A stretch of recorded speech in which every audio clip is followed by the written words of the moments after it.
How's it going, guys and geeks? Welcome to not the Geekritique show, Project Geekology, episode 14. I'm just going to go ahead and keep that in because, you know, a little bit of flubs here and there are kind of like seasoning to a podcast.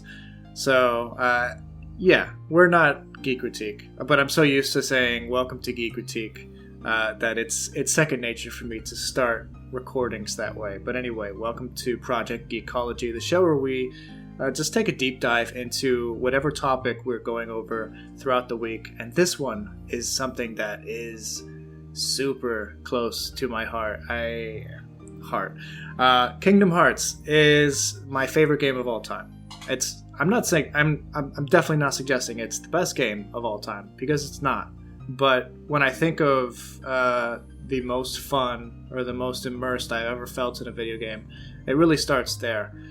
But before we get any further, I'm one half of your host, Dakota, and I'm joined with Anthony. And man, right now I'm on Destiny Island. I'm hoping to build a raft. You know, I want to float away from this island to the great city of Project Geekology. Okay, so are you the Riku or are you the Sora in the story? Are you the one giving Kairi the Papu fruit or not? Probably not. Okay, well, we're going to be talking about Kingdom Hearts, the first game in the series. We're not going to be talking about the series as a whole, although we probably will touch upon some of its sequels in passing.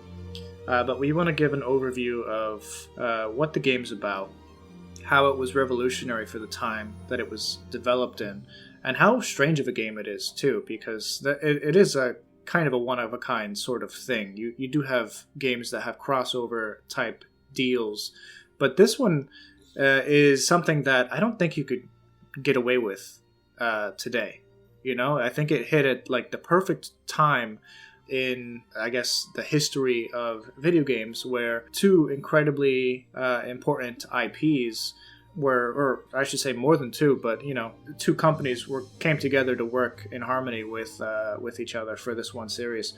And we're going to be talking a little bit about that. But as always, before we begin, Anthony, what have you been up to this past week? To start off, I would like to apologize to our listeners. I know that our episodes have kind of been infrequent of late. Things have been a little bit crazy. I mean, the holiday season really just gets crazy. I work in retail, so it just gets busier and busier as the holidays get closer. So it's been a little bit harder for us to set up recording times, but that should be able to normalize a little bit when the new year comes. But yeah, man, I've been busy. I know you've been busy also. I've actually been watching through the show that was on AMC called Comic Book Men. Oh, the one about Kevin Smith and his comic book shop and his buddies and their antics, and it's pretty cool because there's stuff that I learned from that, and it's also pretty funny to watch. It's always funny to watch a bunch of geeks geeking over things that they love and, you know, cracking jokes at each other. Yeah, and at each other's expense as well. Yeah, I yeah, exactly. But yeah, nothing too crazy. I'm tempted to take the risk. I love The Witcher 3 so much that I'm tempted to take the risk to try Cyberpunk. See, maybe wait. I've been gaming for so long that I don't know, like I've played through games with bugs like Red Dead Redemption. Like, I mean, there's some crazy bugs in that game. Fallout always has crazy bugs in them. There are some reviews out there that's saying that while it's bad, some of it might not be as bad. Like, I mean, some people are getting it like bad, like the base model PS4 and Xbox One. But I have the Xbox One S, so I'm not sure how well it would run for me. But I mean, yeah, I may wait, but I know down the line I might wanna jump into that world. How about you? What have you been up to? I mean, like I said, I know you've been busy, But talk a little bit more about what's been going on your end. Sure. I mean, I've been doing a little bit of watching TV, watching movies, reading. Actually, I haven't been doing too much actual physical reading of literature, as in novels, but I've been reading some manga and comic books recently. I finished volume 4 of My Hero Academia, the manga. That was really fun. I think actually further than I ever got in the anime. And I'm out of manga now, so I have to go to the store and grab some when I get the opportunity. And I started the second collection of Avatar books. Avatar: The Last Airbender, for those of you who don't know, ends after the 3rd season, but the story and the characters continue after the fact. And Aang lives, I think, a long life or not a very long life, but I think he lives into his 70s. So there are many stories that happen after the fact, and they're kind of shepherded into the canon by the creators of the original series. And what I find so awesome about that is how seamless it is, going into like the graphic novels that they created. And each of the graphic novel series that they created, it come in 3 parts, and eventually they get collected into like a hardcover copy. So I've been collecting those hardcover collections at this point, and I think I have like 5 Avatar: The Last Airbender graphic novels that I have to go through. And I'm on the second one. It's called The Search, and it's in search of Zuko's mother. And I don't think that's a spoiler for people who haven't seen the show. I can't wait to get into that a little bit more and figure out what happened to Zuko's mother. So so I'm excited about reading more of that. Anthony, we should talk a little bit about Cyberpunk. We should explain a little bit about what the problems are for people who aren't in the world of gaming or have been following the news regarding that.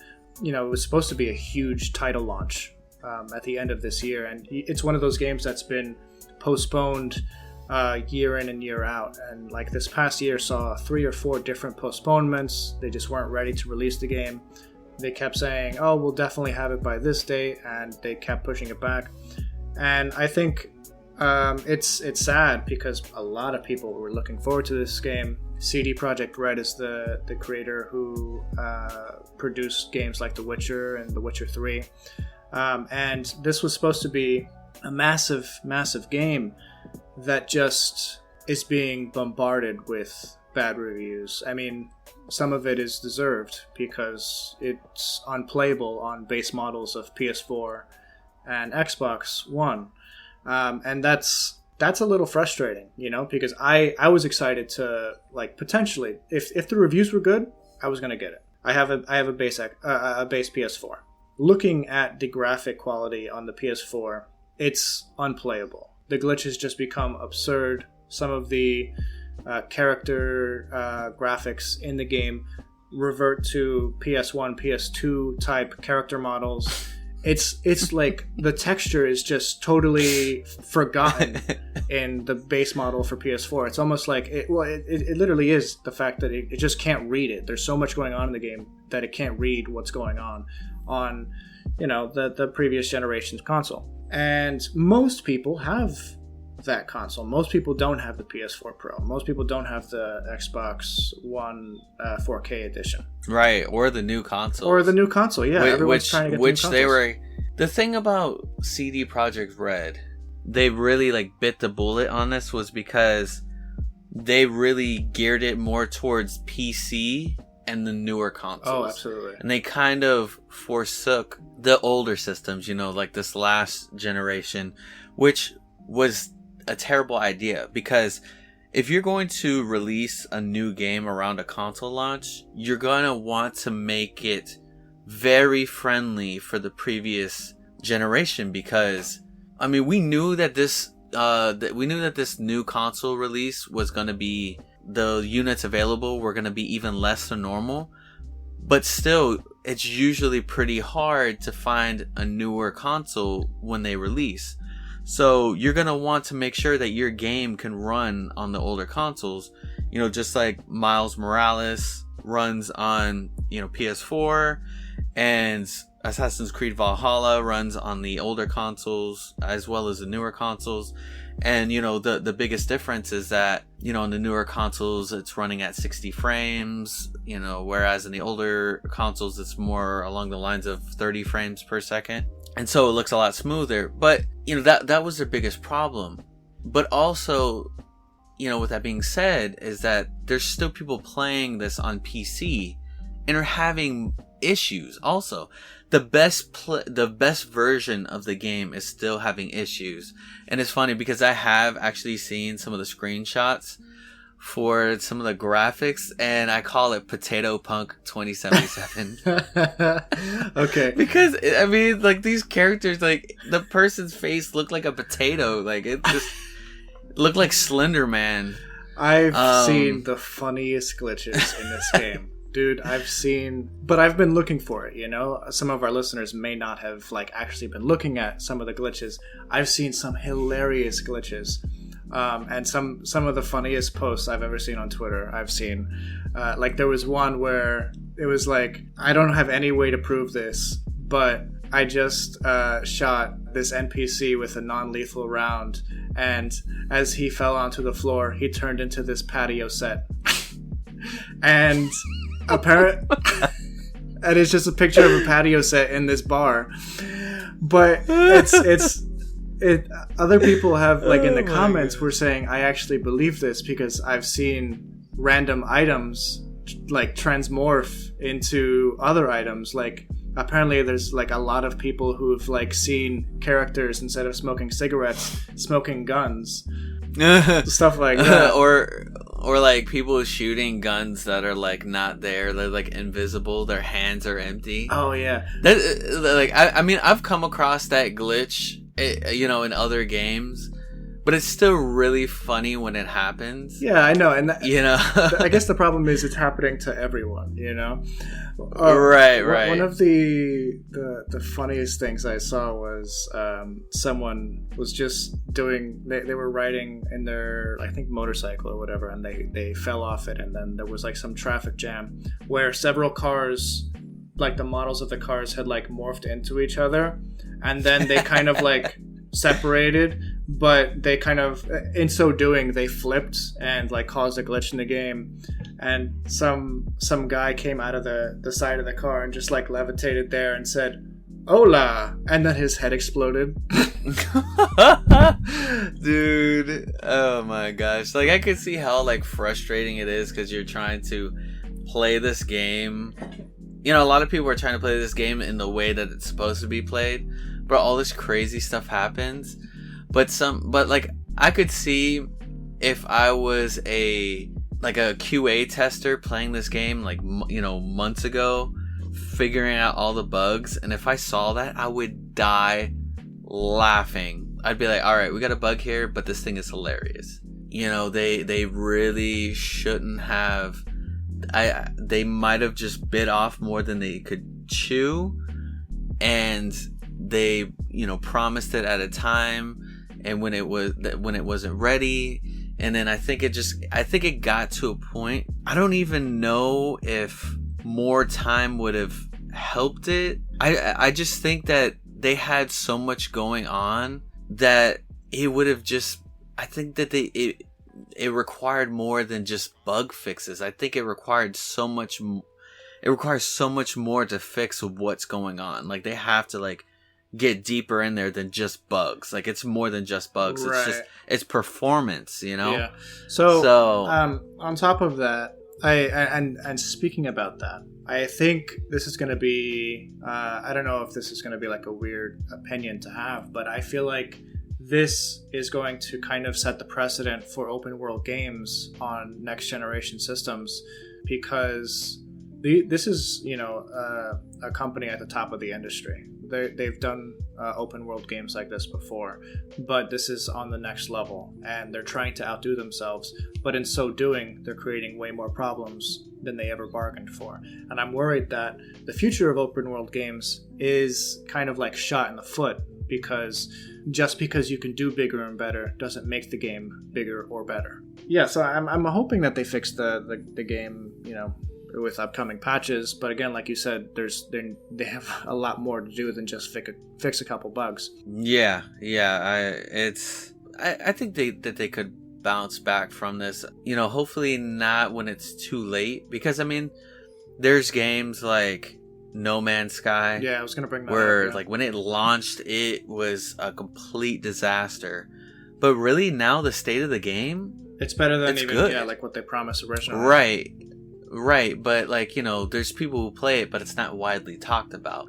Now, if it released in the state that it is now, maybe with not as much content as it has now, because I mean, it took years of them adding stuff. Yeah, absolutely. Obviously, it's been out for 4 or 5 years at this point. Right, and it was so funny. I don't know if you've seen that video. It's pretty much like a meme on No Man's Sky, where it showed the E3 footage of it, and it had like the Jurassic Park music. Okay.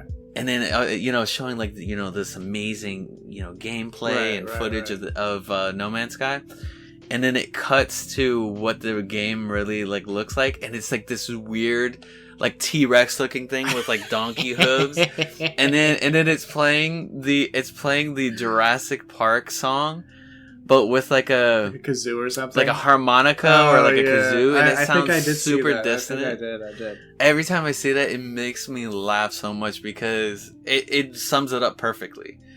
But hopefully, later down the line we can talk a little bit more fondly on Cyberpunk, like we're able Cyberpunk. to with No Man's Sky. No Man's Sky would actually be a fun episode to do it at some point. But I think that would be great. Dakota and I actually have a handful that we want to record. We actually have our next like few set up. I know that him and we want to go over Mandalorian season 2. That'll most likely be our next episode.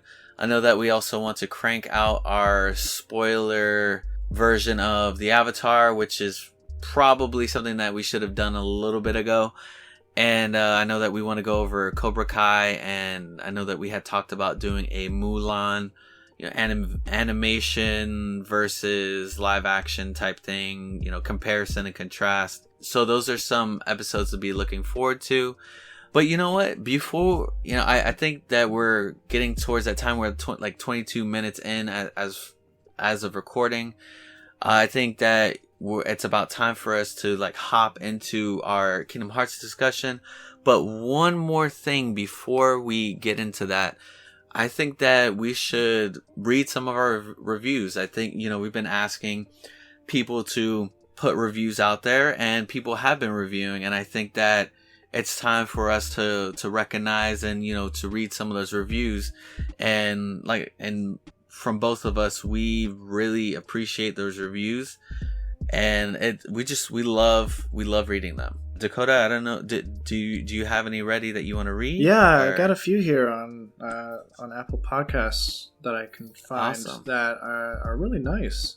This one from Laura McD says it's titled A Total Blast. I'm so glad I stumbled across this fabulous new podcast. I'm fascinated by the geek culture, and this really gave me a look at the culture in a fun way. I had an absolute blast listening and found the hosts to be witty and engaging. This is a must listen. So that was very kind of you. That was a 5-star review. Thank you so much. I got another one here from, it doesn't have a name, but the username is Izabu. It says, I absolutely enjoy listening to your podcast. Every single topic you guys talk about is really interesting. Woohoo! And then, some clapping emojis, which I appreciate. We have others. Yes, This one from Gabe says, great cast. I consider myself a geek and I love it. And there's other ones. So if you want to get your review read on our show, just be sure to leave a review either on wherever you listen to podcasts. We'll find your review and we'll read it on one of our upcoming shows. That'd be pretty fun. You got any on your end, Anthony? Yeah, I'd like to read one from Audible, which I'd like to reiterate that it's an option that you can actually listen to the podcast on. So if you have Audible, go check us out there. And we have there's the option to review on there.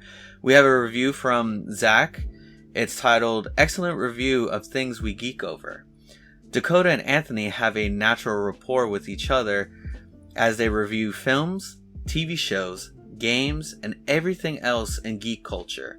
Whether you are here for their camaraderie or just for a specific topic, you will enjoy the info and opinions of this dynamic duo. Thank you for that glowing review, Zach. I know that you follow us on Twitter, and we appreciate the support and the support of everybody else that comes weekly and listens to us. The listens help out a lot. The reviews help out a lot. And like we said, just the engagement, everything, it helps out a lot. And we wanted to set aside some time to read some of these reviews and, just recognize that we are reaching some of you out there, and we are glad that you are responding. Absolutely. All right. So, with that being said, again, if you would like to leave a response, a review, whatever, and have us read it on the show, we'd be glad to do so. And yes, check us out on Audible. I think that's actually one of the best ways to listen to us. It's just such an easy and clean way to listen to all of our content, and they actually show all of our updated thumbnails for each episode, which I'm kind of disappointed that Apple Podcast doesn't do. I know, I saw that. That's weird. It is what it is. We'll continue doing what we're doing because we enjoy what we do. But as of this point, we should really get to talking about Kingdom Hearts. How are we going to talk about this?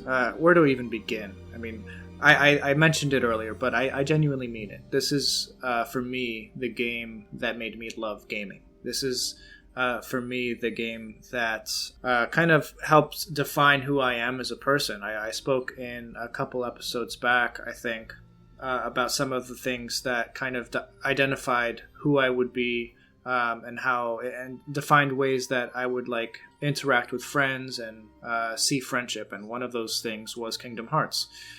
I genuinely think that this is one of those formative stories for me that really shaped who I am.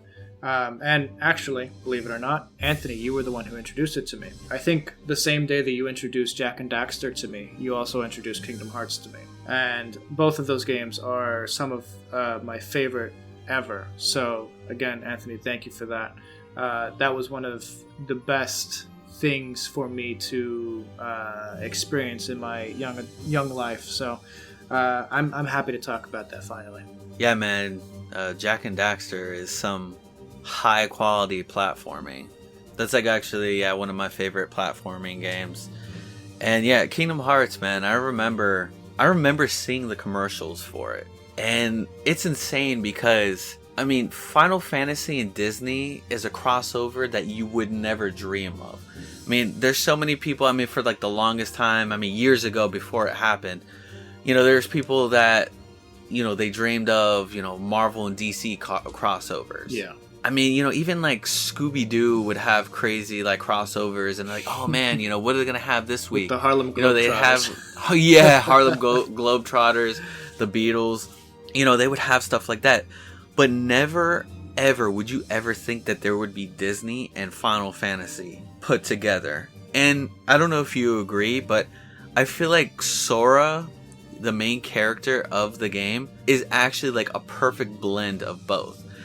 He does kind of have, he has that Final Fantasy vibe and look to him, but he has this, his personality also, it fits with Disney, and it fits so well with Donald and Goofy and the Disney, just how just the Disney world. Yeah, I agree with that. I think that you're onto something. I've never thought about it that way, but he definitely does have, and I've always kind of categorized him as more of a Final Fantasy type character in a Disney world. But this Sora, Riku, and Kairi are characters that are fresh for the game. They didn't exist in any IP before this. Sora particularly fits much more in the center of what Disney stands for with its charm and the aesthetic and coolness of a Final Fantasy type series.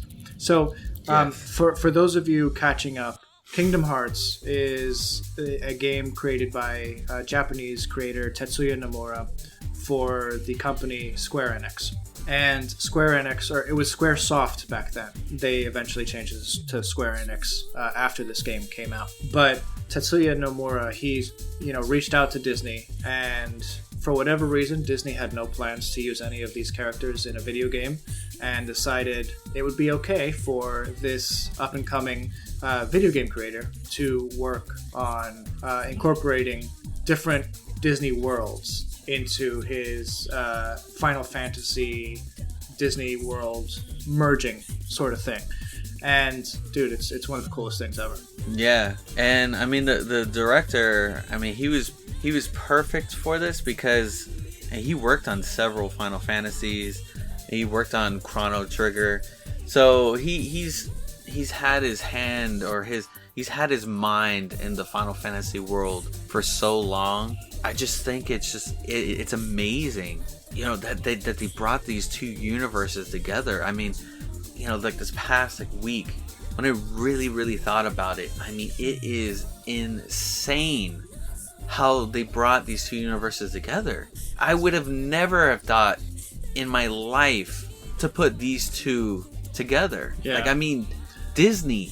Were you thinking Disney? Mickey Mouse. It's crazy. You think of Mickey Mouse. This very happy-go-lucky Disney character, the face of Disney. When you think of Disney, that's probably the first face you think of. And then in this series, he's a king. He's actually like pretty beast. He fights with a keyblade, which is their weapon of choice, which is another like whole crazy thing that they decided to use as a weapon. I know, that I think that was part of the Disney thing. It's almost like they also blended the idea of Star Wars lightsabers into the world with these keys that come out of nowhere that are big enough to be wielded as weapons and can cut through things. But it's more thematically, I guess, resonant because of what the keys are also capable of doing. Reaching into someone's heart, opening doors to new worlds. And going back to what you were saying about like how Nomura, the director, had worked on other Final Fantasy games and stuff, and he'd worked in this like JRPG world for a long time. I wonder if that actually had something to do with his idea of merging worlds, because if anyone has ever played a Final Fantasy game and then jumped into another Final Fantasy game, they'll learn really quick that they're completely different. Final Fantasy 1 has nothing to do with Final Fantasy 2. Final Fantasy 2 is a completely different world, completely different characters. Same goes for Final Fantasy 3, 4, all the way to 15. It's 100% a new world that has similar aesthetics and similar character types and similar like fantasy elements that are unique to the Final Fantasy genre or Final Fantasy series. And I wonder if Nomura decided like one day, like, man, I wish I could just merge all or some of these worlds together, some of these Final Fantasy worlds together to create a new thing. But I feel like he probably realized early on that while that would be cool, it would just be another Final Fantasy game. And it would kind of just feel like a Final Fantasy game. So for whatever reason, he reached out to Disney, and Disney said yes. So the basic premise of Kingdom Hearts is you start on this island called Destiny Islands, and you have 3 children in early preteen years. I think the ages are like 12, 13, and 15 or something like that. I think Riku's the oldest. And yeah, he is. And they're trying to build a raft because they're trying to go to another world. What another world is at that point in the story, we don't really understand. I don't think that they really understand either, because I think if they had built the raft and actually gone on the ocean, I don't think they would have gotten off planet or off world. I think they just would have found another island, which is, kind of fun and fine. But something goes wrong. Something is happening in the bigger scheme of the fabric of the worlds. There's darkness that's been spreading. We can, colloquially call it the Heartless. It's like an army of individuals who've lost their hearts, and they become monstrous entities that kind of just attack and are relentless, and they're the primary antagonist of the entirety of the game and of the series, really. But these Heartless are they kind of look for people with strength to lead them. And what's so great about Disney is that there's a lot of really strong villain characters. There's a lot of really strong characters like Captain Hook, Oogie Boogie from Nightmare Before Christmas. You have Maleficent, which is like one of like the top ones. Yeah, you got in that series. You have Hades. You have, what's the guy's name from Tarzan? Clayton. Yeah. So you have these individuals who are great Disney bad guys that become corrupted by this darkness, and they start leading like their own little armies of Heartless. And you, as the protagonist, Sora, whose your mission now is to find your friends Riku and Kairi, who have been lost because of whatever darkness has been spreading throughout the galaxy. You have to face off against these villains, and dude, some of these levels that they created are so fun and so memorable. You know, going back this past week to play some of the game, it's such a great experience.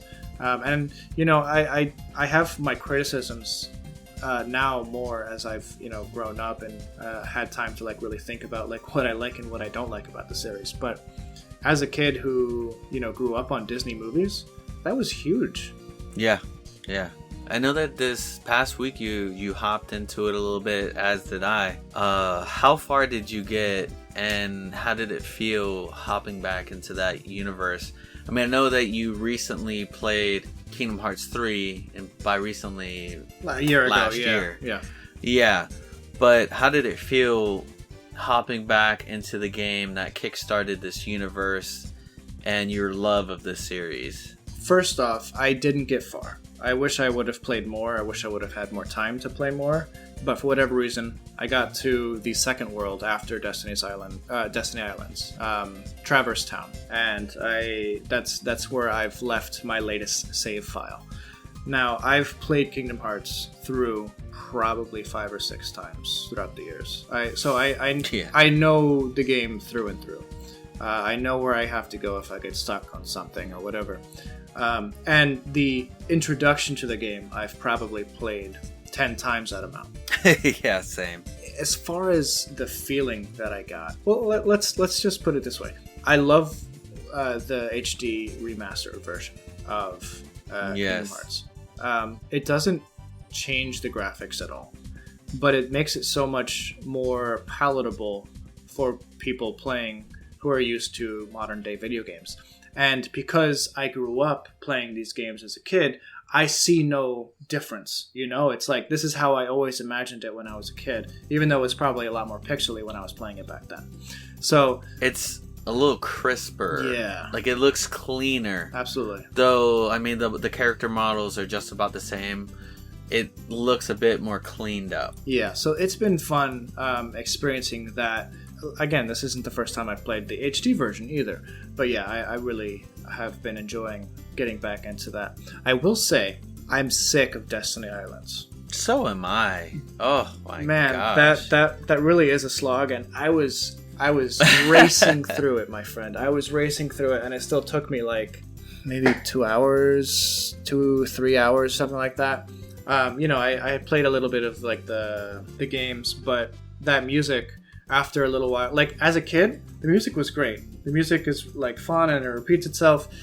But as an adult, like, and knowing these theme songs so well, it somehow like gets louder and louder in my head. I'm like, all right, I gotta get out of this place. I gotta get to the next place.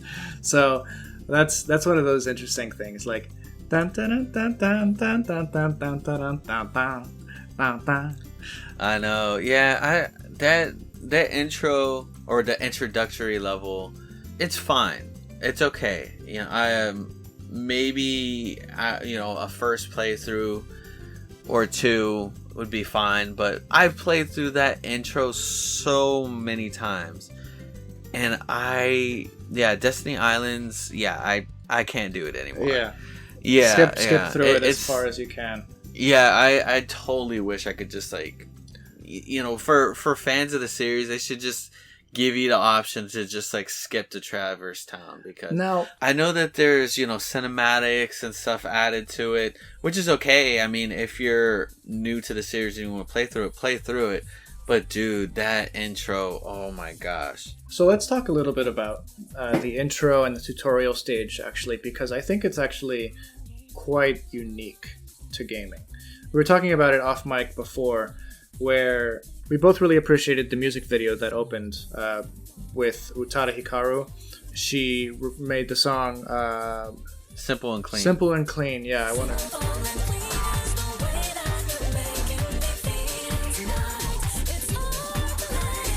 Yeah, I wanted to like start like singing the lyrics to it, but that's like the chorus.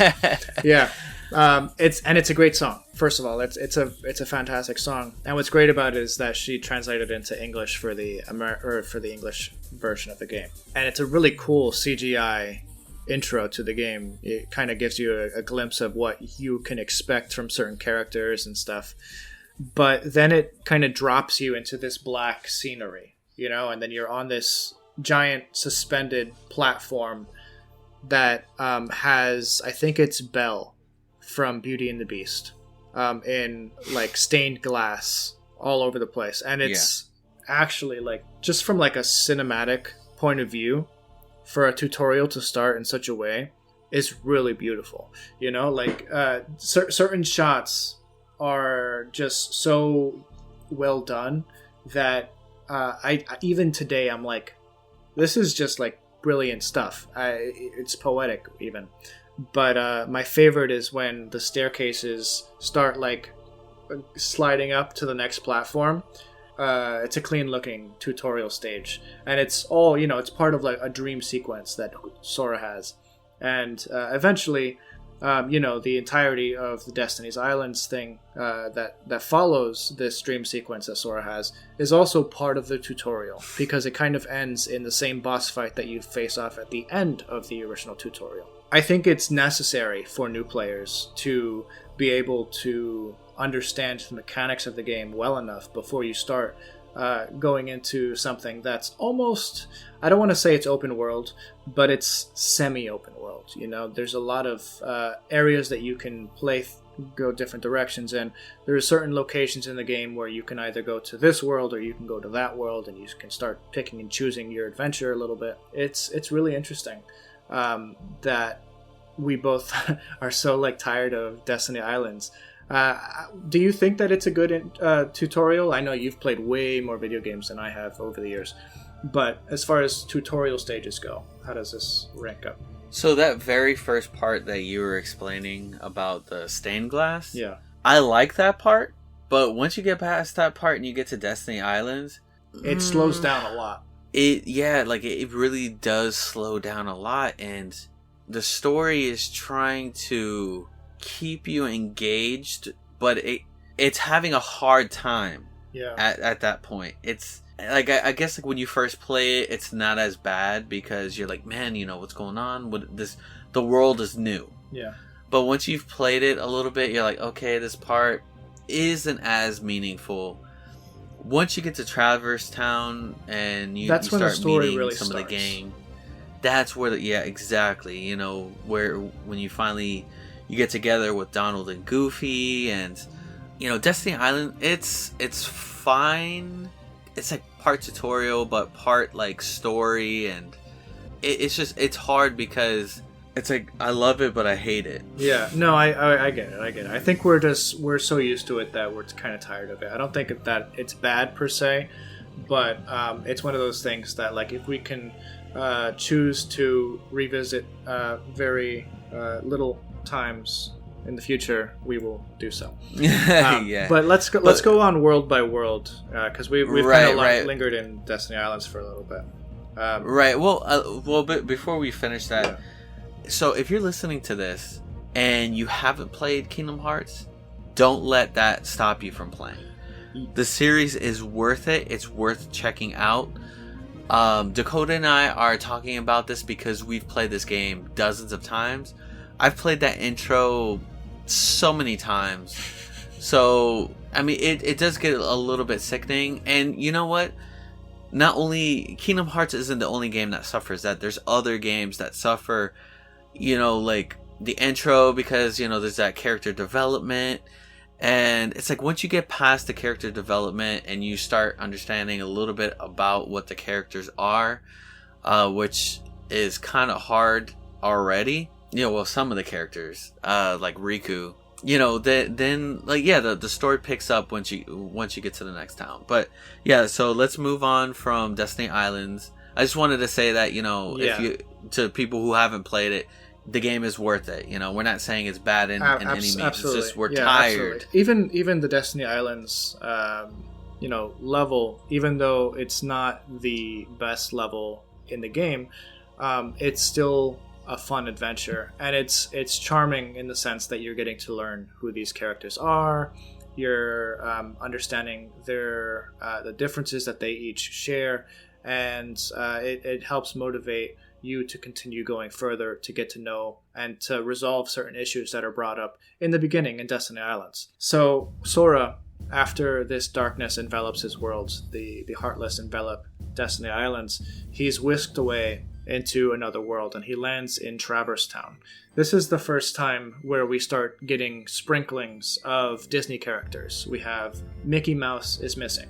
The King is missing. Donald and Goofy, as well as Pluto, are set out on a journey to find the King, find the person who has the key, because King Mickey has, given them that mission via letter. Eventually, they cross paths with Sora, whose ultimate goal is to find his wayward friends, Riku and Kairi. And it's kind of a weird relationship that they have at first. It's not instant friends. It's not something that, is working from the get-go. And it takes them quite a while throughout the story to really build a friendship. Right, which is kind of like a natural thing. Yeah, I mean, you meet these new characters, and to him, he's they don't look like Riku and Kairi. They're not human beings. Yeah, they're these weird looking creatures. they're that walking. Talk. Right. There's a talking duck and a talking dog, human hybrid creature. Yeah. What is the difference between Goofy and Pluto? Because Pluto's clearly a dog. Goofy is clearly half dog. The ability, at least. Yeah. The ability to walk on two legs and speak, really. Yeah, basically. But I really like that dynamic that they bring out between these two characters. Namely, it's Donald and Sora that are butting heads constantly throughout the game. Yeah.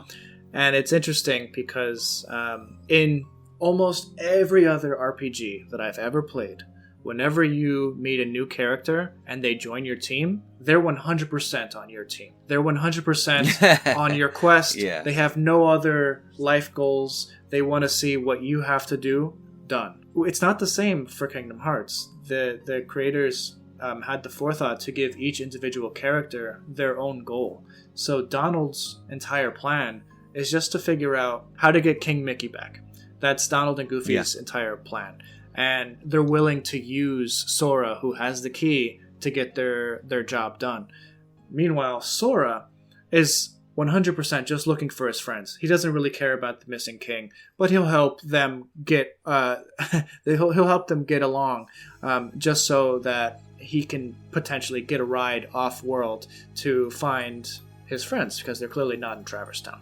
Right, they needed each other. He needed a way to get around. He is a Keyblade wielder. So yeah, at that point, it's more of like they're acquaintances. But it's so funny because Goofy, he just wants to be your friend right away. Yeah. He's just Goofy just wants to be your friend right away. He's very happy-go-lucky, super friendly. Donald, on the other hand, is just like he's like, everyone is suspect. Yeah. You're suspect. I don't know you. Yeah, you have to listen to me. Essentially, like, he's the one that wants to take charge. He's very headstrong. Yeah. But you know what? That's almost like a realistic dynamic, because there are people who, like, years down the line, they're like, they're like, man, remember when we first met? Like, yeah, man, we butted heads. We weren't friends. Like, we were actually enemies at first. And then we have like years down the line, they have like the best like friendship. Like their relationship is so strong. Right. And so, yeah, that's kind of like, that's Donald and Sora, in that very beginning. They just, Sora, not so much. He's more, I feel like Sora is more really just reacting to Donald rather than like going at Donald. Donald's like kind of going at him, and like Sora's like kind of like he's like, oh, you want to get my face? I'm going to get your face, right, type thing, Donald is a very selfish character, and Sora has a lot of pride, and so the two don't usually mix. But anyway, getting off of that a little bit, what is fun about their dynamic, their little trio, or trinity as the game calls it in certain instances. Yeah. Sora is the strength of the party. He has the physical weapon. He has the Keyblade. He's the one actually doing most of the hitting. And you're obviously playing Sora. But you have two guys by your side doing different things. Donald is a mage or a wizard in the series, so he's always the one casting spells. He's, usually the one healing you. He's usually doing this or that. And Goofy... the one I usually replace with the other... Absolutely. Dude, when I say Donald dies in every encounter, every boss fight, Donald dies every time. Meanwhile, dude, he dies way too fast. Donald's there just to like catch the aggro of the boss so that you can get in hits. Which, is supposed to be what Goofy's supposed to do, because he's the tank type character. He's the one holding the shield. I love Goofy. And Goofy is such a fun character to have in your team, because, each character has their little like catchphrases that they say. But yeah, dude. Yes, I was about to say that. Yes, I love Goofies so much. They're so fun. And sometimes you like just watch them like fighting in the background, and like Goofy's just like he's like a juggernaut, like running into crowds and stuff. It's awesome. I know, yeah. Like I just love the sound effects. Like when he's getting hit, he's like wow, and then he's like, there's that one that he always he's like Goyle. Dude, out of all of the like the NPC characters or like the party characters, Goofy is like by far the one that he's the one I always kept. Yeah. I always kept him. He always comes through. Yeah, I was like, Donald, I'm tired of you dying all the time. I need somebody who can live, and you don't make the cut. Right. All right, so what we're talking about here is after a certain point in the game, you actually get to choose alternative party members. You can only have 3 at a time, including yourself. So it's you, Goofy, or Donald. And then if you're at the Tarzan level, the deep jungle, you can switch out one of your characters, not Sora obviously, but you can swap out Goofy or Donald to play alongside Tarzan, which is always really fun because each of those characters adds a new dynamic to the bunch. And yeah, it's always Donald. You always have to swap Donald. He's just the one who's always dying. Nobody has time for that. Nobody has, especially not in deep jungle. I'm afraid not. No, yeah, you're right. Let's try to keep it like chronological to the plot. I know like there's some levels that like you can go to before other levels or whatever, but the next level that you would go to, the next world that you would visit, is usually Wonderland with, Alice. And this is where you start to actually get into Disney worlds, and you're seeing recreations of locations that you would see in the Disney animated films and Disney characters brought to life in a Kingdom Hearts setting. And this is where the game shines. Like this is where the brilliance of the game comes out, because they use the idea of the Heartless as the big bad guys in the background, but in the foreground you have kind of essentially the same stories going on that happened in the movies, but just slightly different. Just by adding the idea of the Heartless, all these movies and stuff start fitting together like pieces to a puzzle. The Alice in Wonderland story is a great one. It's a complicated and confusing level, and even Like that's one of those levels that like I'm always a little bit confused about, even after playing the game so many times. I know you have to do like a little bit of like sleuthing. Yeah, there's one section where you have to do that's the puzzle level. There's a lot of like puzzle solving and finding things in that level that get right, like proving Alice's innocence because the queen decided that Alice was guilty of attempting to remove her head or like kill her or whatever. Yeah, something along the lines. But of course, it was the Heartless, Yeah. So what did you think of the Wonderland level? So the Wonderland level it's interesting. I mean, I like Alice in Wonderland, like the movie. It's definitely kind of trippy, especially with like the Cheshire Cat. And in that game, like, you don't know if he's on your side or against you. Right, yeah. Because he's like, he's just like very neutral. Yeah. Like, not with you, but not against you. So it was kind of weird. I was like, it was a cool level. It wasn't one of my favorites because it wasn't one of the ones that you could actually like swap out a character. Yeah, I agree with that. And I want to mention at this point that so far all the Disney characters that have voice lines in the game, and actually throughout the entirety of the game, sound just like their movie counterparts. And in some cases they use the actual actors to bring those characters back to life. Like, I know the character the guy who did Winnie the Pooh came back, the guy who did Donald and Goofy and all of them came back. So you have like these legacy actors returning to voice these characters, and it just fits so well. And so you have like characters like Alice that sound exactly like she does in the movie, and it brings the level of creativity, the level of immersion. It just pieces together so well. So even though Alice in Wonderland isn't my favorite level, and it's a little annoying at times, to be honest. The final boss is like, if you don't hit him in the right way, you're done. It's it. I know, as a kid, fighting that boss was just... It was pretty annoying because he was like this really tall... It's like a paper mache guy that you had to like... I was like, man... Origami, rather. And like as a kid, I was like, man, I gotta jump up on this table. And then like you understand it a little bit more when you get older. But like as a kid, you're like, dude, I'm not hurting this guy. And like the best way that I could find out to beat him was by jumping on a table and then jumping at him and then doing it over and over, and that got annoying. And yeah, that was So it was a cool world.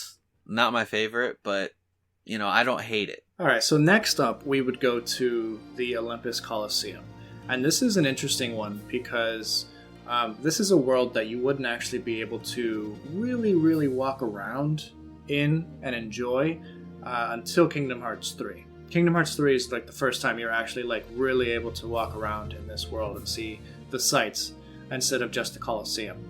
But as far as Kingdom Hearts 1 goes, this is almost like the tournament level, like this is where you go to test your skill, and throughout the game you return to this location, and sometimes you're paired up with Hercules himself, sometimes you're fighting against Hercules in the tournament, and you start to really see the first of the Disney bad guys show up, and that would be Hades. Hades is the first one that's like actively very much in league with the Heartless. Anthony, what did you think of the Olympus Coliseum level? I thought that one was pretty cool. I liked the arena fighting and like the competition, and it was cool because this is where you see Cloud. Yes. Cloud, you see Cloud from Final Fantasy VII. Yeah, for those of you who don't realize or don't know anything about Final Fantasy, Cloud is probably the most popular protagonist in all of the Final Fantasy games.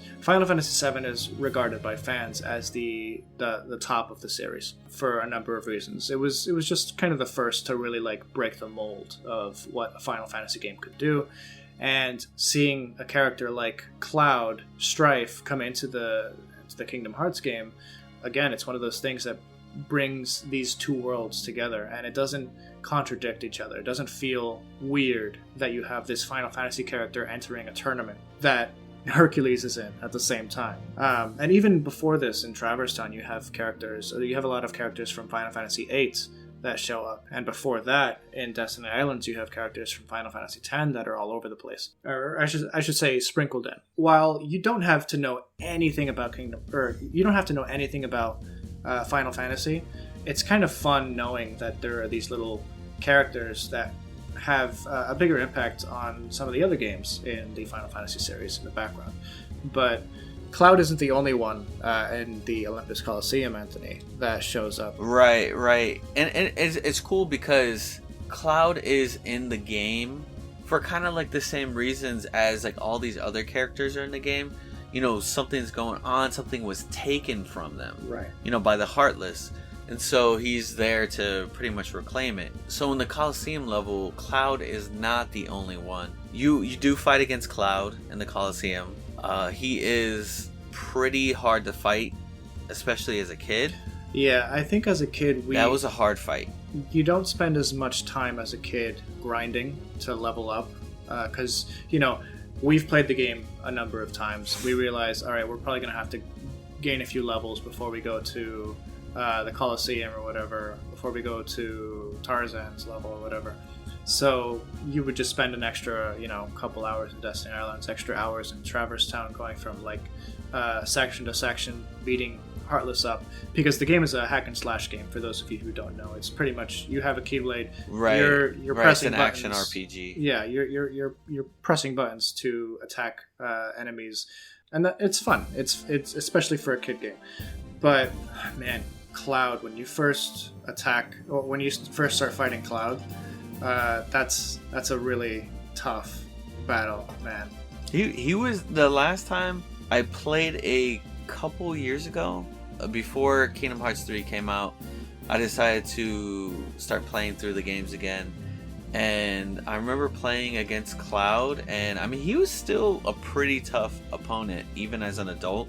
Yeah. I mean, I remember him being a lot harder as a kid, but he was still pretty tough. So the Coliseum level allows you to compete more, and you go through like these different cup challenges, and the final cup challenge has like this like final boss that you have to fight, and that final boss is Sephiroth from Final Fantasy VII, and boy is he hard to fight. Like, I mean, I don't think I've ever kid beat or on like the kid or I was gonna say kid or adult. That is a hard fight.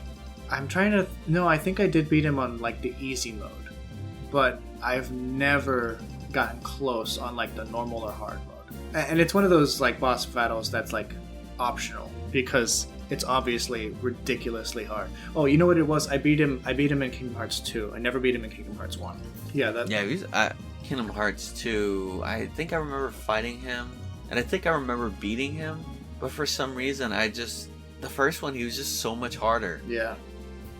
That first one he was just such a hard boss. I think with the second game they kind of give you an olive branch to, so to speak, because they give you the ability to learn so many other moves, so much other like combos that you can use against these bosses.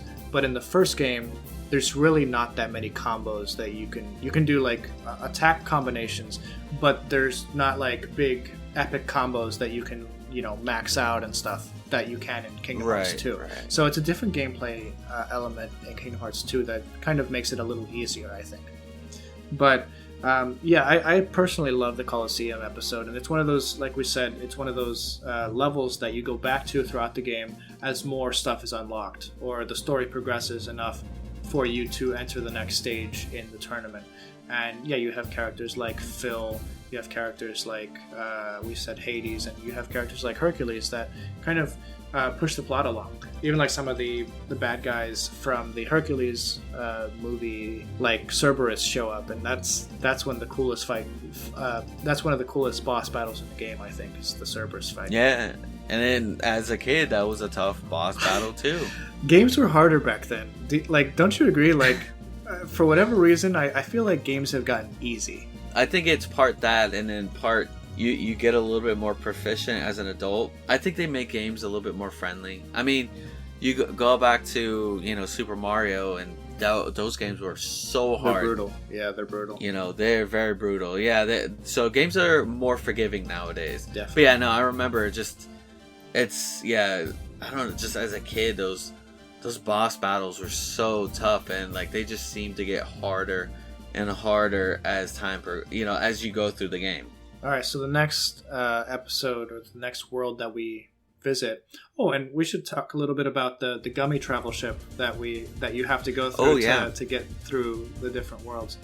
It's kind of a quirky, kind of silly way to travel through space to like get to other worlds, but it kind of becomes like a charming little activity. Like it's almost like a mini game. Yeah, it becomes a mini game that kind of breaks up the story a little bit between the different worlds, and you have the ability to create like your own ship, and some ships are faster, some ships have more guns, some ships have more shields, and it's kind of fun.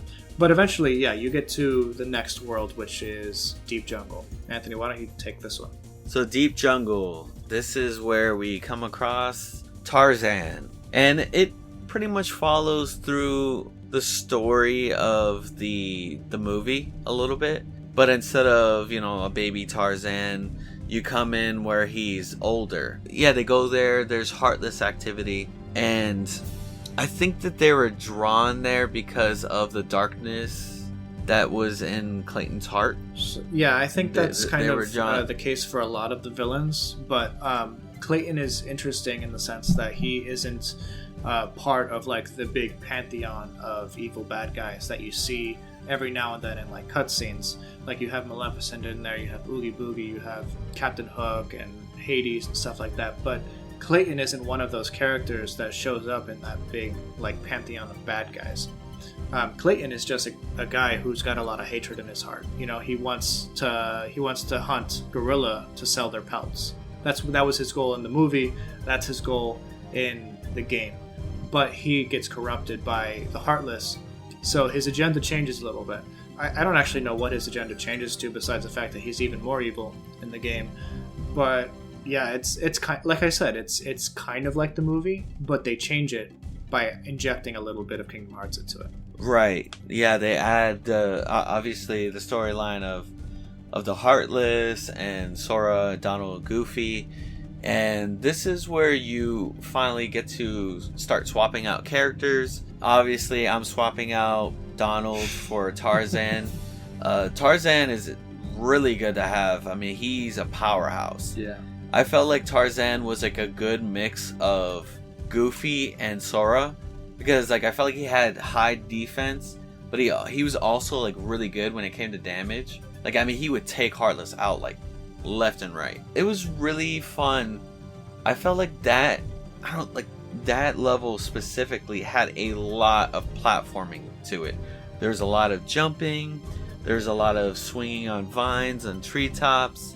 It's cool, and something that we didn't really talk about is that the Heartless change with each world. Right, yeah. They become themed. So in Deep Jungle, there's Heartless in it that are monkeys, they're primates. They're like ape-like Heartless. And so it's cool that the theme kind of changes with each world, and like you get different Heartless get introduced in each world. Yeah, I think that this is the first one that it starts theming them. Yeah, and I think that that's a good thing, or an interesting thing. Yeah, so I thought that was pretty cool that they started adding different types of Heartless, and that there's Heartless specific to those worlds. And it kind of makes sense, because early on in the game, you have Donald and Goofy kind of talking about how to keep the world order, they need to kind of mask themselves depending on like customs of the world or whatever. The idea that the Heartless would have like the conscious effort, or make the conscious effort to change like what they look like to blend in, is kind of funny. But in terms of world building, it kind of does make sense a little bit. So yeah, you have monkey people or monkey villains in the Deep Jungle, and you have like Arabian guys with swords who are Heartless in Agrabah and stuff like that. Ghosts in Halloween Town. Yeah, you have a lot of like it's, and they get really creative with it. And sometimes like certain worlds get like a mix of these different things. Like the Colosseum, it doesn't have any specific Heartless to it, but because you have a tournament type thing, each round has like different bad guys or bad guy combinations. The big bad in Deep Jungle is obviously Clayton. You have to beat him. He becomes corrupted by the Heartless. So you beat him down. It's like a 2-stage boss fight. You kind of beat down on Clayton, just him. And then once you beat him down, you have to fight this really big chameleon Heartless. That was a crazy boss battle. It doesn't even make any sense. But like this chameleon comes out of the jungle and like Clayton is on his back, and you have to like beat this invisible boss basically. Yeah, remember that? Oh my gosh. I remember. Yeah, that it's a fun map. Deep Jungle is one of the more fun ones. But I think the next one is probably one of my favorites, and that's the Agrabah world. That's the one where you visit. Yeah, that one's a good one. Characters like Aladdin, Genie, Jasmine, and Jafar. Okay, so Aladdin is one of my favorite movies growing up as a kid. It was the movie that I think like I probably watched the most of the Disney movies besides Beauty and the Beast. And I think they really nailed down the heart of... Well, actually, let's take a step back. I think they nailed the heart of each of the Disney movies that they encounter really well. And by heart, I mean like the overall premise, the gut-wrenching feeling that you would get from the movies is present in the game. And the character dynamics, the character goals and stuff, what they do, what they want to do, what they hate, what they love, is all very present in each of the characters that they bring to the game. So when you have characters like Genie in Agrabah who just want to be free, you feel for that character, you understand it. And when Aladdin finally sets him free, it's one of those, it's just as exhilarating of a moment in the game as it is in the movie. So there's stuff like that I really love about the game, and it's kind of like some of the best Disney classics put together in like a constant narrative, and it's really just one of the most brilliant things that I think I could have experienced as a kid. Well, what we were saying is that the heart of each of these Disney classics, the heart of the story is there. It just has like that Kingdom Hearts sprinkled into it to change it up a bit. Like there's enough of it to make it different, but not enough to completely alter the story. Like there's like an overarching story that spans through all these worlds, but each of these worlds have their own problems that are present in each of the films, and that stuff gets changed a little bit because of the presence of the Heartless, but that story is still there. I mean, that Disney, like you're gonna very much recognize what's happening in each of these worlds because you're like, oh, I remember that in the movie. Yeah, I think this is also where we start to understand the villain's plot throughout the story. Yes. You start to realize what their end goal is. Essentially, they need the 7 princesses of heart. Whatever that means in terms of like Disney stuff, I don't really know. It's just they chose 7 princesses from Disney's canon, as well as some other things, and they actually get some wrong in the sense that like the villains like think characters like Alice are princesses, but she's really not and stuff. So they've been capturing these characters, these female princesses of heart, to eventually unlock Kingdom Hearts, and their ultimate goal is to just, I guess, to take over Kingdom Hearts, take over the entire universe essentially. What would actually happen if Kingdom Hearts was like taken over by the villains or whatever is really unknown, and the story gets so much more convoluted the more you play through the other games. But you have in Agrabah, you have Jafar, who's chasing after Jasmine, and obviously you have Aladdin, who's like in love with Jasmine. He wants to be with her, obviously. And in the movie, you have Jafar, who's after Jasmine as well, but this is for a different reason. And like you said, it's that Kingdom Hearts sprinkled into it, so they add a layer of story and inject it into this world. And again, I don't want to say that this story makes the Disney movies any better, but it makes the game better, because it's a new take on the same story. Right. It's not like they copied and pasted the story. They took the heart of the story, they put it into the game, and they added their own flavor, so it felt fresh. Yeah. My favorite part of that game, or that level, I think, was the Cave of Wonders. When you finally get into the Cave of Wonders, and that's just like a really... in terms of... You were talking about like platforming wonders in Deep Jungle. I think the Cave of Wonders is one of those, like... It's just so good. It's so good.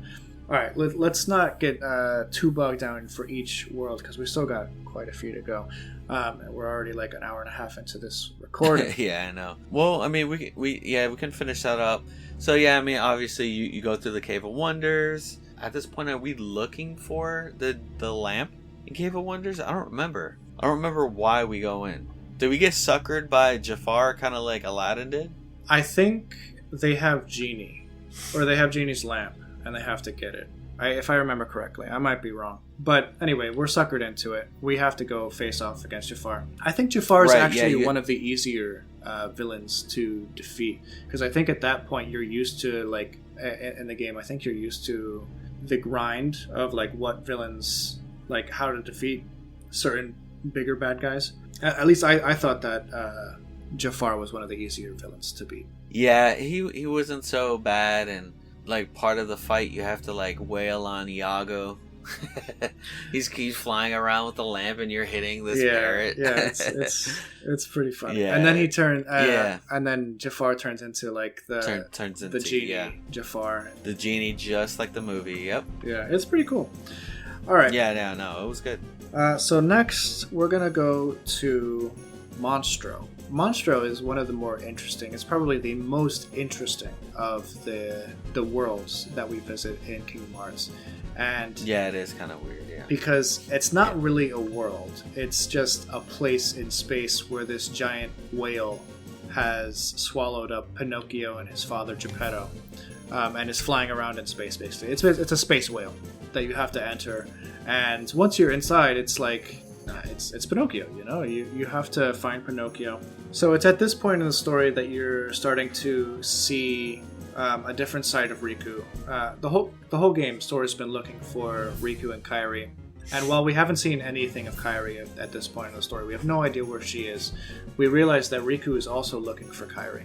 But he's chosen a different path. While Sora has, kind of bonded himself with the side of the light, he's got Goofy and Donald by his side. He's got the Keyblade, like, with him. Riku has sided with the villains in the story, and he's using the power of the Heartless to kind of control other people and, just kind of be a jerk. He uses Pinocchio as a puppet, which, is fitting because Pinocchio is actually a puppet, to find more out about, what he needs to find to get Kairi back, basically.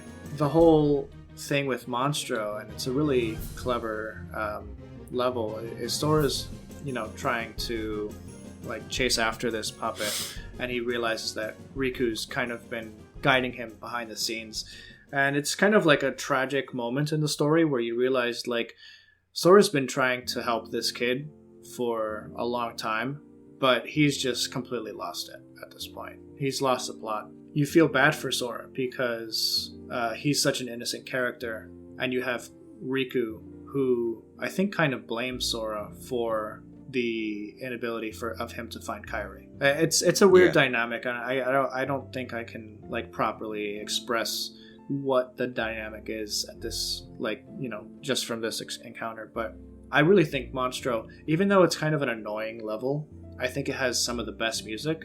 I think it has some of the most interesting world building, and in terms of story, I think it progresses the plot a lot further than most of the worlds do. And that Riku boss battle is pretty hard because he's a fast character. Yeah, he's kind of like Cloud 2.0 at that point in the game. Yeah, like a Cloud 2.0, and then that Heartless that you have to fight to free Pinocchio, that weird cage one. Yeah, I know. That was so weird. Yeah, it's weird. Yeah, you're fighting Heartless that are shaped after body parts, pretty much. Yeah, like organs. Another interesting world.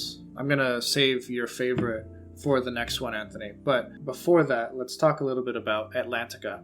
I think this is one of the most interesting changes to the actual gameplay style in the game, because this is one of the worlds that you go to and the theme changes so much that for you to blend in, because you're a bipedal character, you have to become half dolphin, and Goofy becomes a big turtle, and Donald becomes like a squid thing, and you actually are able to traverse not just on a flat 2-dimensional plane, but a 3-dimensional plane, because now you're able to swim, and the up and down, yeah, you're able to go up and down.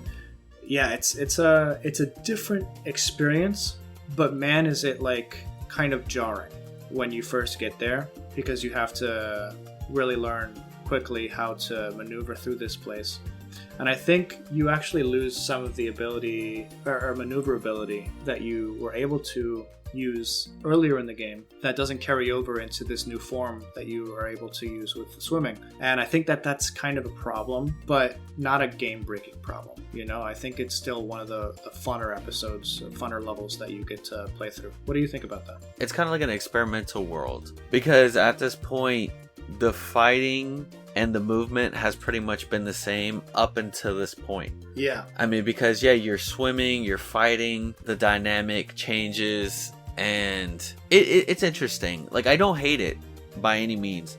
I don't hate it, and I actually think that the big bad in this world is Ursula. Obviously, I think that the boss battle against Ursula is one of the more interesting ones. It's kind of weird because she gets like humongous, and you're like fighting this humongous Ursula. Yeah. It's so crazy, and there's like so much going on, but it's so cool at the same time. What's great about some of these different worlds and the dynamics that you experience, this is one of those that like you can switch out your character, kind of like with the Tarzan one. You can switch Donald out with with Ariel. And Ariel, yeah. Same thing for the Agrabah level. You can switch Donald out for Aladdin. Never Goofy. Never Goofy. I don't see why you would do that. It's possible, but it's unless not practical. you want to lose over and over. Yeah, you won't be able to finish the game properly if you switch Goofy out. Anyway, but you get little tidbits of like character information that are really fascinating. You have like little things like Ariel's grotto, where she has all her material possessions from like the world above that have like sunk down. But one of those things has something to do with like a keyhole, and this is one of the first things like you start to, or you've had keyholes in the past in the game already, but they really start incorporating Kingdom Hearts elements into these Disney worlds in ways that are unique to each world, and also make sense. What I love about this world, though, even though it's not my favorite, is that King Triton knows who Sora is, knows what Keyblades are, and it like wants them out. Like he doesn't want their trouble because he's afraid that they're gonna bring the Heartless to his world, even though he realizes that Sora's probably a good guy. So it's almost like a world building level that you're not really privileged to understanding. Why does he know about the Keyblades and all this? We don't really know, but it's just one of those things that like you have to take at face value because clearly he knows what this is up. He knows what's up with the worlds blinking out and stuff. So you have like OP characters like that are really cool. Right. I'm actually glad that you brought up the keyhole. Is that that's actually a big thing in each world after you beat the main Heartless like big boss. The big boss of each world. A keyhole appears and you pretty much seal that world. You like lock it. Yeah, so these keyholes, the Heartless have been getting through the doors to these worlds, and that's how they've been spreading their darkness, their heartlessness, through each of the worlds, through the keyholes. So by Sora using his Keyblade to lock the worlds, essentially, it basically shuts their power source off from the rest of... It stops them from allowing them to destroy the worlds that they are trying to. So Yeah. that's a cool little feature. Anthony, I want you to talk about our next worlds. Ooh, yes. So yeah, the next world is absolutely my favorite. It's Halloween Town. I like The Nightmare Before Christmas, and I'm pretty sure that I wouldn't have gotten this game as fast as I did if it weren't for Halloween Town, because my dad also loves Halloween Town. And when he saw that crossover, because I remember showing it to him in it was a video game magazine, I was like, "Hey, look at this game! It has like Disney in it." And my dad was like, "Oh, it has Halloween Town in it? Oh man, that's awesome! Let's get it." But it's really cool because you come into Halloween Town, and I mean, obviously there's Jack Skellington. That's the character that you replace Donna with in this world. I love this one because your outfits changed in this one too. It's very like Halloween, very Halloween Town like. And something I like about this, and you had mentioned about the music of the game, is that the Halloween Town theme is throughout it's throughout the level or throughout the world, but it's a different variant of it. Mm-hmm. It's like a video game variant of it, but you can tell it's like bum bum bum bum bum bum bum bum bum bum like it's Halloween Town. Yeah, it's really cool. And so that's like one of the things that I love that they do in this game. It's really fun. The Heartless are themed after Ghost. You go to these iconic locations in the game. You meet iconic characters. Sally, Oogie Boogie. Obviously, he's the big bad in that world. And that was an interesting fight. Oogie Boogie. That was an interesting fight. That was a weird one. It was a weird fight. It was interesting, but I thought the world was cool because I don't know. There's just so much going on in it. You climb up this like big tree, and I mean, you're just there's so much going on in it, but it's really cool, and it's definitely one of my favorites. I agree with you. I think it's that's a movie I had not seen growing up.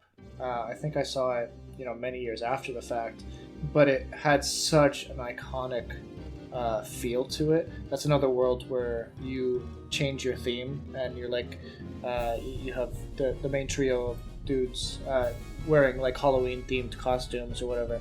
Yeah, that was awesome.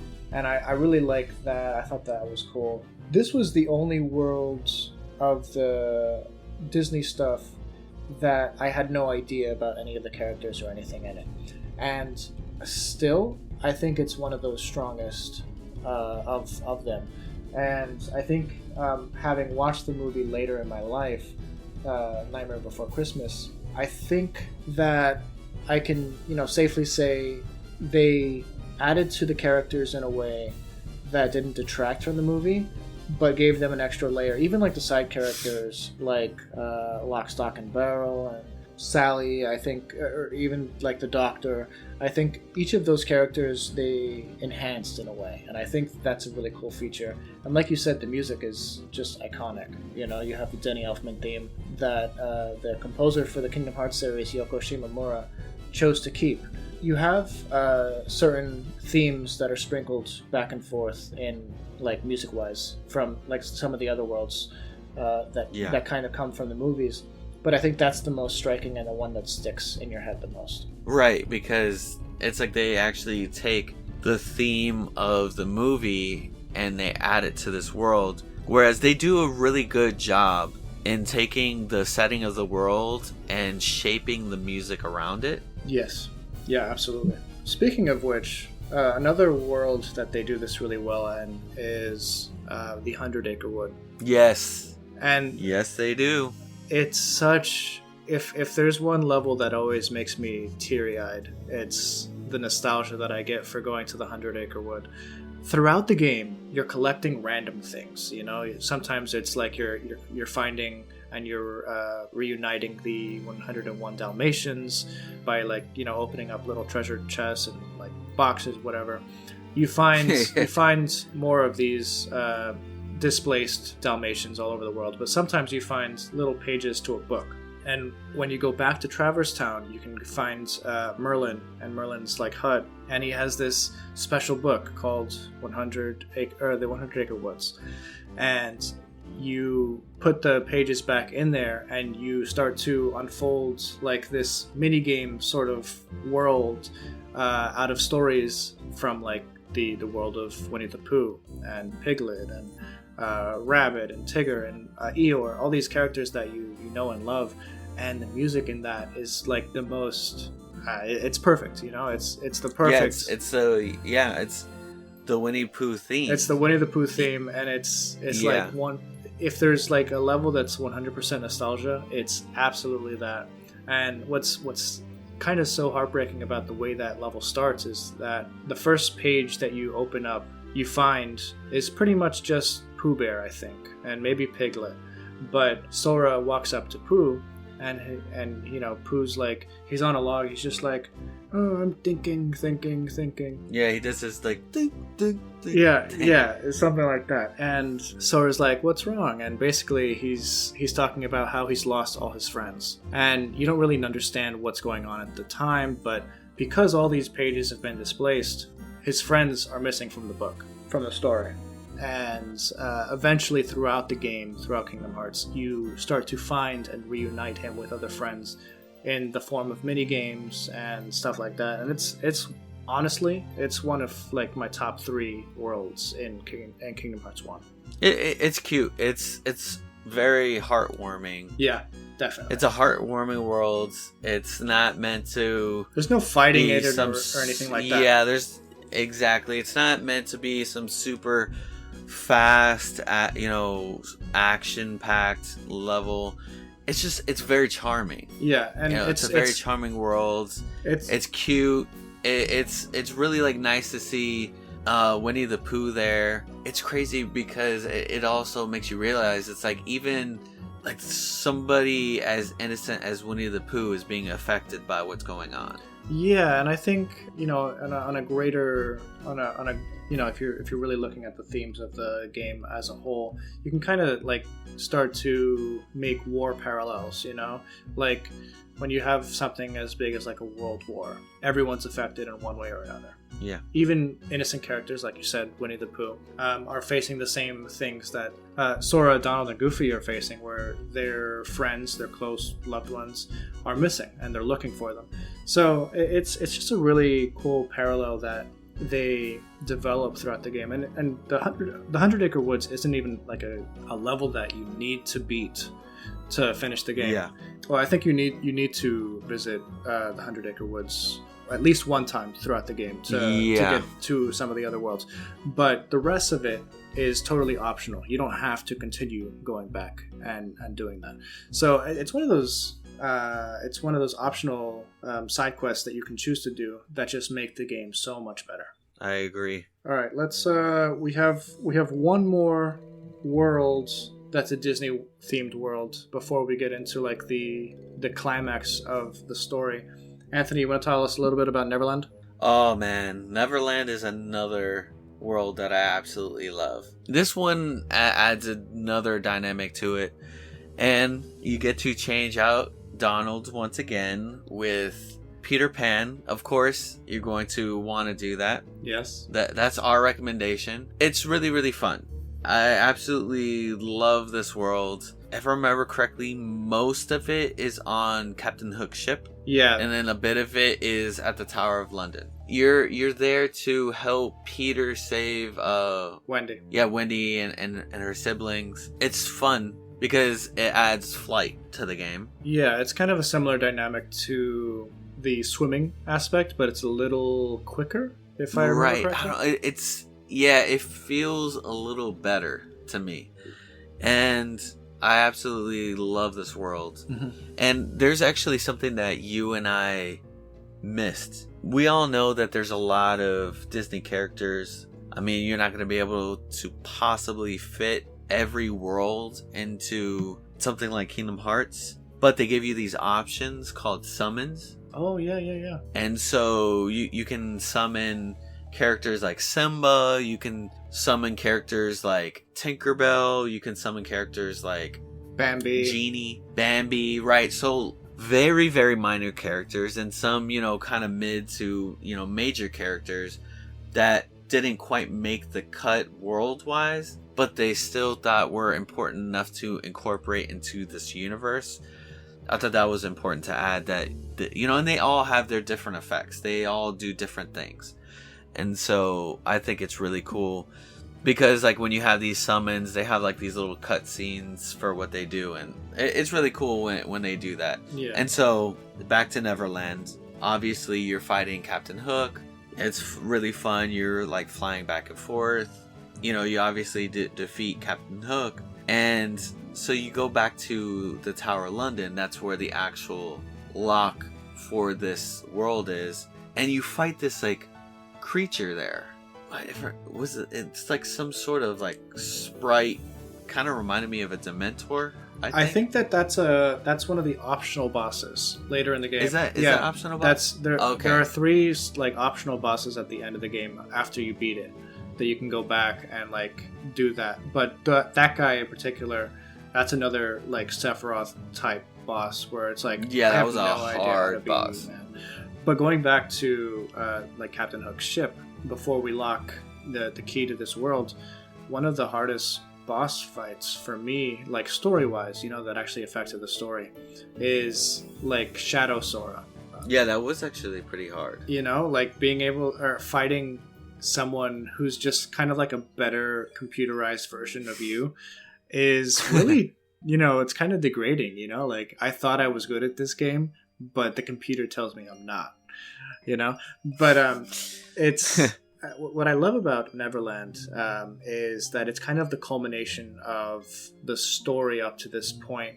You finally catch up with Riku. You finally figure out what happens with Kairi, and this kind of catapults you into the final world, which is Hollow Bastion. Before there's another world after Hollow Bastion, but Hollow Bastion is really the last of the worlds that you can travel to before the end of the game.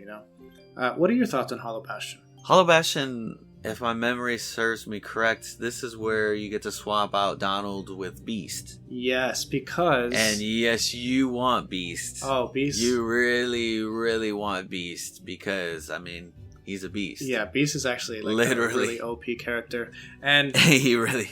What's cool about Beast in this level is he's on a similar quest to some of the other characters because Belle has been stolen from him. Yeah. And his world is gone. His world was blanked out. So he's now searching through Hollow Bastion trying to find the seven princesses of Heart, even though he doesn't know it. He doesn't know what is going on behind the scenes with these villains. He just wants to get Belle back. And it's one of those things that like you have 2 characters with very different motives trying to do the same thing. And you swap Donald out with Beast and you add him to your party, and it's just, I think this is probably the best constructed world, if that makes any sense. Like it's just a very creative world. It's very unique. It's like one giant castle that you're going through, and it feels very realistic. It's a level above the world building, like construction that you would see in like Traverse Town. I think maybe Halloween Town is probably the most creative in terms of world building. Yeah.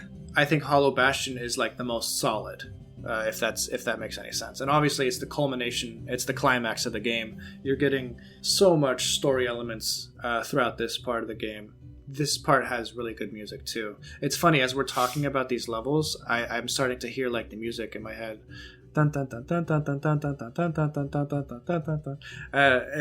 It's crazy, like that's a level that I haven't played in like many years at this point, but the music is so synonymous with these worlds that we are talking about. I know, man. People, for the longest time, people didn't say video game. They would say video games aren't art, but they are in more ways than one. Oh yeah, man, absolutely. So we are at the close of the game. We finally are seeing like the villain that's been orchestrating it all. It's kind of a convoluted mess, really, at the end. Ansem. He's kind of like the genius bad guy that you've been hearing about this whole time, and he kind of unleashes Kingdom Hearts. But Sora knows, deep down that Kingdom Hearts is light for whatever reason, and light wins at the end of the day. But it leaves the game open for a sequel. Yeah. You have Riku kind of changes his ways. He teams up with Mickey, who's already in Kingdom Hearts for some reason. They have to close the door to Kingdom Hearts so that Sora can lock it. And these doors are massive, giant doors. So Riku and Mickey close the doors to Kingdom Hearts. And Sora locks it from the outside, locking them in. And then that kind of locks in the premise for Kingdom Hearts 2, which is, now Sora is out looking for Mickey and Riku. And it's, right. Going through this was really fun, Anthony. We're literally going up to 2 hours on our recording at this point. So we should probably close it out. But this was a fun thing to talk about.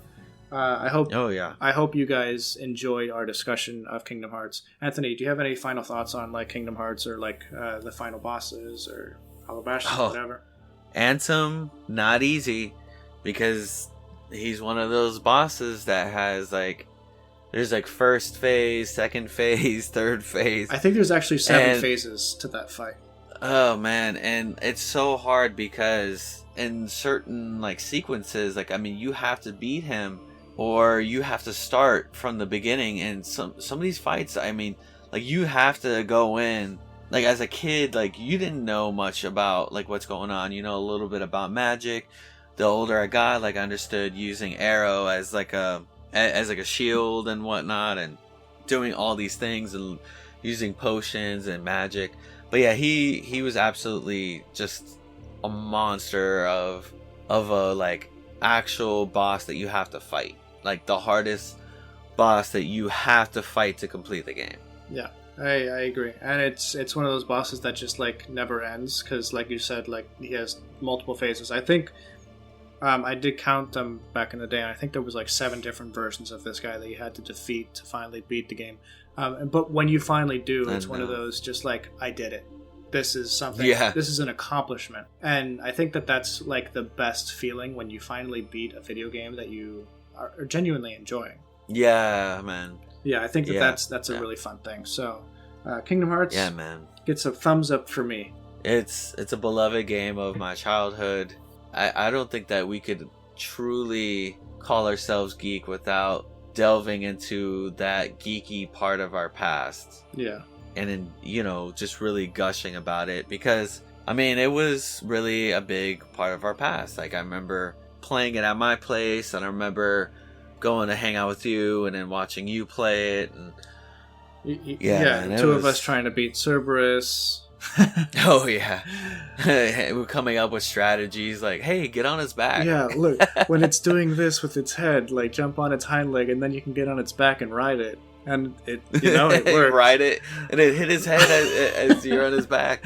Anyway, Anthony, thank you so much for coming and doing this with me. We'll be doing our next episode soon, all about Mandalorian Season 2. It's going to be full spoilers, so if you haven't caught up yet, we highly recommend it. And you've probably already been spoiled at this point, because how have you been on the internet and not seen what's happening? Alrighty. Thank you for listening to our episode on Kingdom Hearts. We really enjoyed this one. We're really gushing about something that we enjoyed so much in our past. And we appreciate you guys reaching out to us on Twitter and engaging with us and following. If you haven't followed us on Twitter yet, give us a follow there. We post our updates and our releases, and we retweet different things. And our Twitter is @pgeekology. We also have Instagram, and we upload our releases and different updates and things that stick out to us, any big news that comes out. So give us a follow there at Project Geekology. And we're going to also have these on our show notes. And thank you for those who have reached out and reviewed us on the different places that you're listening to us that allows you to review. And if you haven't reviewed us yet, if your preferred platform allows you to, we would greatly appreciate a great positive review.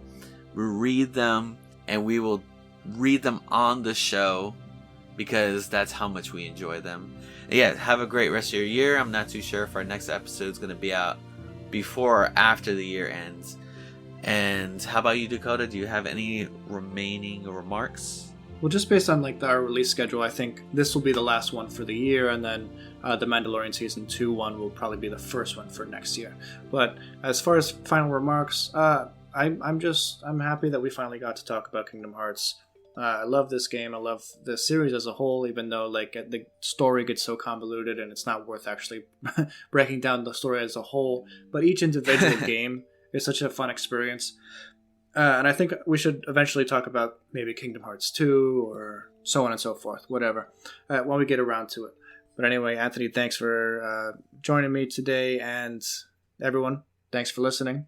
Have a good one. Bye.